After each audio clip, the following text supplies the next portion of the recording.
At the beginning of the film, we are shown an old female patient who is attended by a beautiful nurse named Gwen.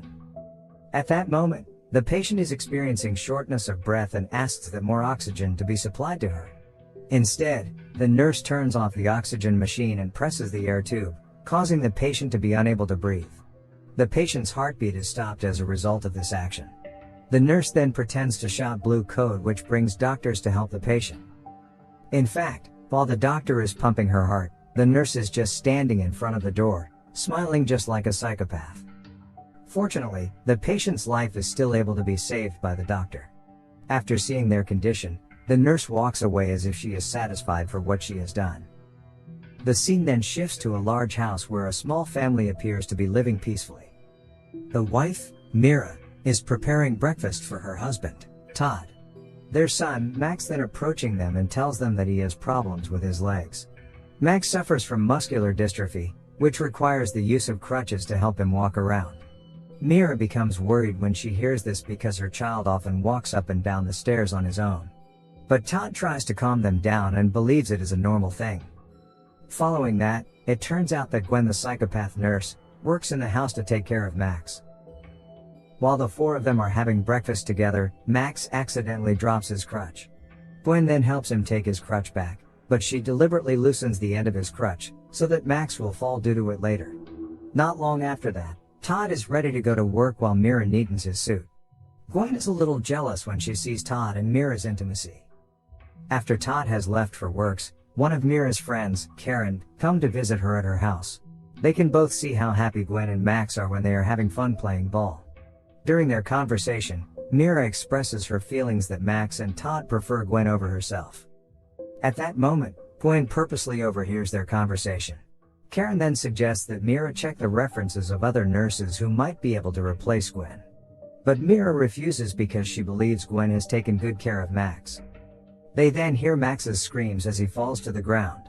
Mira, who sees Max's condition, blames Gwen for her carelessness, but Max explains that it isn't Gwen's fault.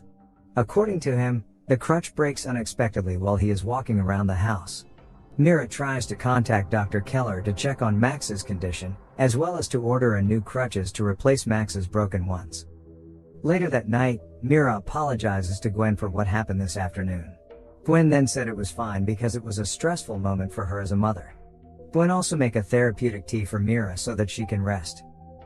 The next day, Mira joins the community of people with muscular dystrophy. She tells the story of Max, who has been diagnosed this year. Max starts to experience it when he climbs up the slide and falls backwards onto the sand after slipping. Mira can't hold back her tears as she remembers the incident, and she was so scared when she saw Max fall on the previous day.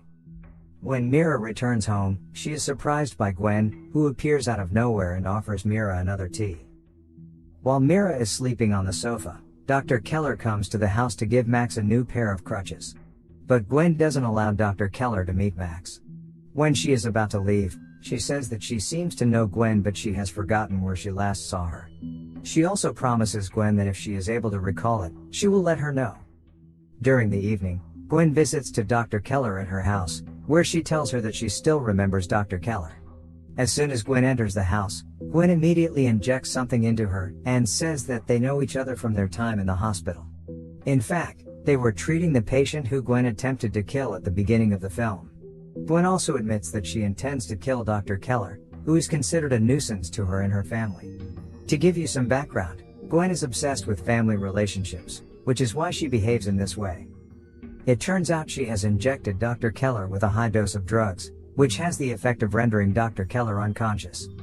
Later that night, Mira receives a call from an unknown caller named David. David admits that he is a friend of community she has recently joined. He tries to get closer to Mira by telling her that his son, Carter, also suffers from muscular dystrophy. However, when she wants to see the person she was talking to, she can only see a low-resolution photo of the man. David admits that his wife has died, and following that, he is being helped by a nurse to take care of Carter. Mira, who hears this, believes she took the right step by hiring a nurse to live in the same house with her. But Mira had no idea that David is actually Gwen herself, who changes her voice using software on a computer. In the morning, Karen returns to Mira's house, where she is currently having breakfast with her family. Karen then accidentally spills a drink on Todd's shirt, forcing Todd to take off his shirt. Meanwhile, Gwen looks fascinated by Todd, and she then takes Todd's clothes to the laundry room. Karen, who notices Mira is unwell, offers to help her in getting her bag from her office room. However, as she passes by the laundry room, Karen accidentally sees Gwen smelling Todd's clothes. Following night, Gwen, who pretends to be David, calls Mira again and asks about her and Max's condition. Mira says that she isn't feeling well on that day, and David suggests her nurse to check on her to make sure she is okay. After that, Gwen hangs up the phone and immediately approaches Mira. She then pretends to have caught Mira and seems to accuse Mira of cheating on Todd. Gwen then meets with Todd and tells him that Mira has just gotten off the phone with a man. Gwen tries to persuade Todd to suspect that Mira is cheating on him. But Todd still defends his wife, claiming that Mira is overworked and may not be getting enough sleep. Gwen then says goodnight and hugs Todd. The following morning, Gwen and Todd are in the kitchen while Mira is still asleep. It seems Gwen is always looking for ways to spend as much time with Todd as possible. Gwen then attempts to seduce Todd by touching him, but is thwarted by Mira, who is just awoken from her sleep. Meanwhile, Gwen has made breakfast, and even Gwen has taken over all the housework. Todd is worried about Mira because he often saw her sleeping on the sofa. Karen then calls Mira to thank her for sending her birthday flowers on her special day. However, Mira is confused as she hears it because she doesn't remember sending it in the first place. Karen is worried about Mira's condition and advises her to see a doctor. However, it turns out that Gwen is the one who sent the flowers, and she expresses concern that Mira will forget Karen's birthday. After that, Mira suddenly faints when they both go down the stairwell. She said she wants to go see a doctor, and he asks Gwen not to tell Todd about it. But Gwen instead offers to take Mira's blood to be taken to the lab after seeing she is unwell. Later that night, Mira tells David again about the problems at her house. Todd and Max return home not long after, while Mira is busy on the phone. When Mira wants to accompany Max to his room, her vision becomes blurry, and she promises to follow after him. At the same time, Mira gets a message from an unknown person informing her that David is a fraud, just as she is about to fall asleep on the sofa. The next day, Todd tries to wake Mira, who is still asleep on the sofa, and accidentally sees last night's message on Mira's cell phone. Max is confused as well, and he wonders why his mother has been sleeping so much lately. Mira then apologizes to Gwen for having a negative perception of her, despite the fact that she has been working 24 hours at the house. But Gwen feels happy because she is treated as if she is part of the family in this house. Then Mira receives another message about David. She simply responds by telling him not to bother her anymore. After that, Mira forces herself to go to work on that day. At the office, Mira tells Karen that her lab test results is fine. She says that Gwen's suggestion was right, where she just needs to rest. But Karen advises Mira to take the advice of another doctor who has nothing to do with Gwen, but Mira doesn't mind it. Mira then gets an email from Gwen disguised as David. Fake David wants to tell her that Weber, who often sends messages to Mira, is trying to slander him. However, the second message tells Mira that her child is in danger, and asks Mira to meet at a cafe. When she is at home, Todd overhears her conversation with Gwen about the person she wants to meet at the cafe tomorrow. Todd, who overheard the conversation, is disappointed because he believes that his wife has cheated on him. Mira then comes to a certain cafe that David has set up the following day. And it is there she meets the real David Weber. David claims that he has no children, and that he has never spoken to Mira at all. He informs that someone has disguised as him, as well as the death of his wife, Laurel, from lung cancer. The reason for this is that someone persuaded Laurel to stop chemotherapy and avoid seeing a doctor, which is similar to what Mira is going through at the time. Plus, David shows a photo of the same person who was chatting with Mira, along with a photo of a fake child that David had shown when he called her. Mira looks as if she can't believe what she's seen, but she still doesn't suspect Gwen is behind it. It turns out that Todd has been following Mira and sees Mira hugging David. Gwen, on the other hand, is visited by Karen to give Mira a new design bag. Moreover, she is here because she wants to talk to Gwen about the issues at the house. Karen says that she has previously saw Gwen smelling Todd's shirt.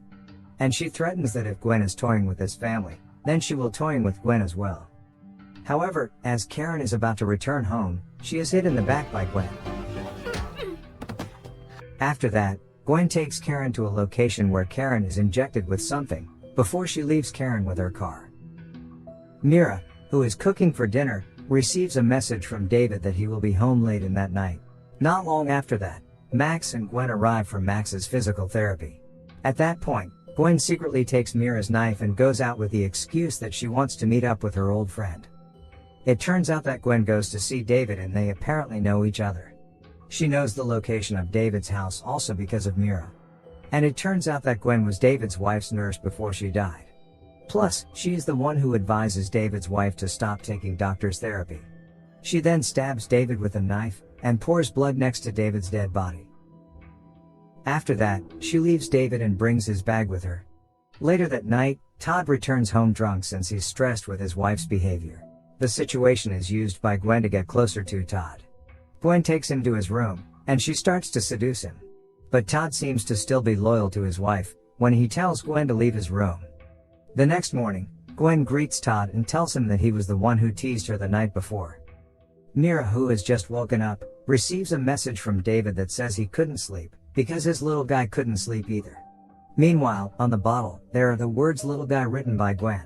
From this point, Mira starts to remember by the fact that David and Gwen always use the same nickname for a child, which is little guy. As a result, Mira becomes curious and throws away the water in the bottle Gwen has prepared. She then found that there is medicine powder inside the water bottle.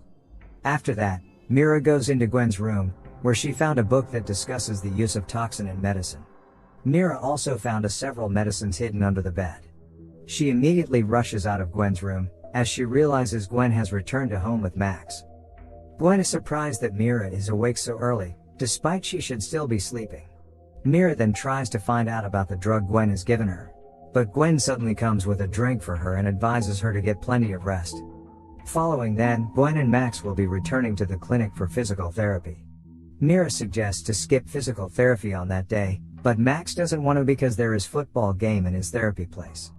After they have left, Mira returns to Gwen's room and records a video of what Gwen has done to her. She then gets ready to leave while calling Todd. Mira says that she already has evidence against Gwen that she has recorded, and she wants to report it to the police.